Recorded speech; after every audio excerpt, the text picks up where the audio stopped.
আপনাদের এই নির্বাচিত সরকার দেশকে আপনাদের চাওয়া অনুযায়ী দেশ গঠনের কাজে সর্বোচ্চ শক্তি দিয়ে চেষ্টা চালিয়ে যাবে।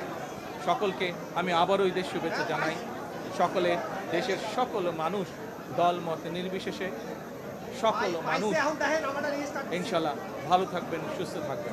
আজকের এই দিনে আমরা আবারও গভীর শ্রদ্ধার সঙ্গে স্মরণ করছি 1971 সালে যারা জীবন বাজি রেখে এই দেশকে স্বাধীন করেছিলেন, সেই শহীদ, সেই হতাহত মুক্তিযোদ্ধাদেরকে আমি একই সাথে স্মরণ করতে চাই 2024 সালের ছাত্র জনতার গণ আন্দোলনের মাধ্যমে এই দেশকে স্বৈরাচার মুক্ত করতে গিয়ে যারা শহীদ হয়েছেন, যারা হতাহত হয়েছেন, সেই সকল গণতন্ত্রের যোদ্ধাদেরকে, সেই সকল গণতন্ত্রে শহীদ হওয়া মানুষগুলোকে, তাদের সকলের আত্মার মাফকে কামনা করছি। সকলকে আবার ঈদের শুভেচ্ছা। ঈদ মোবারক। আসসালামু আলাইকুম।